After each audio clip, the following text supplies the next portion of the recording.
दोस्तों एनएचपीसी ने अपने क्वार्टर फोर के नंबर को डिस्क्लोज कर दिया है। तो चलिए देखते हैं क्या है क्वार्टर फोर के नंबर्स के अंदर। लेकिन उससे पहले बता दूं, कंपनी को उससे डिविडेंड की भी अनाउंसमेंट की गई है। 51 पैसे के हिसाब से कंपनी आपको डिविडेंड देने जा रही है। चलिए कंपनी के नंबर देखते हैं, डाटा क्रॉस में है।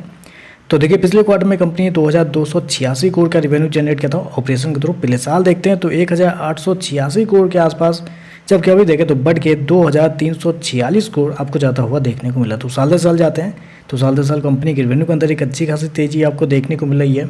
लगभग बोल सकता है 25% के आसपास का जंप है कंपनी के रेवेन्यू के अंदर साल दर साल। जबकि क्वार्टरली बेस पे जाते हैं तो क्वार्टरली बेस पे कंपनी के रेवेन्यू के अंदर लगभग 3% के आसपास की तेजी है। तो कंपनी का रेवेन्यू देखें तो आपको साल दर साल क्वार्टर बढ़ता हुआ देखने को मिल रहा है।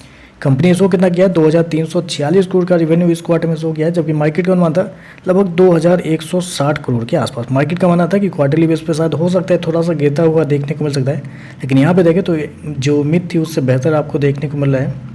खर्चे की बात करते हैं, पिछले क्वार्टर में 2217 करोड़ खर्च किए थे, पिछले साल 1399 करोड़।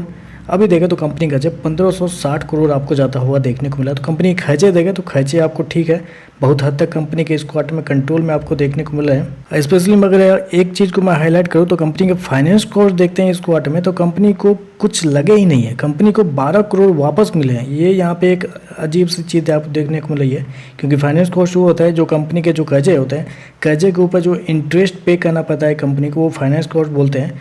पिछले क्वार्टर में कंपनी ने 655 करोड़ पे किए थे, पिछले साल 350 करोड़ के आसपास, जबकि इस क्वार्टर में कंपनी को 12 करोड़ वापस मिले हैं। तो ये एक हैरान करने वाली यहाँ पर चीज़ निकल के आ रही है, जिसकी वजह से एक्सपेंस जो है वो बहुत कम आपको इस क्वार्टर में देखने को मिल रहा है। चलिए कंपनी का प्रॉफिट क्या निकलता है वो देखते हैं।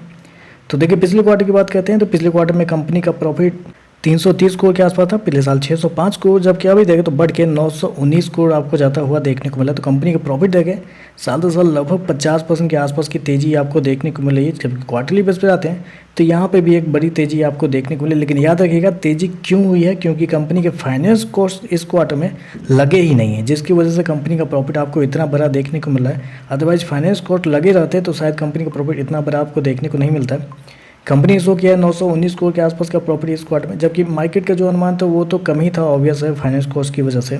चलिए कंपनी का ईपीएस क्या है वो देखते हैं। तो देखिए पिछले क्वार्टर में पिछले साल 36 पैसे का था, पिछले क्वार्टर में 20 पैसे का, अभी देखें तो बढ़ के 80 पैसे का आपको देखने को मिला है। और अगर मार्जिन की बात करते हैं तो मार्जिन भी ऑब्वियस है कि बढ़ता हुआ ही देखने को मिल रहा है आपको।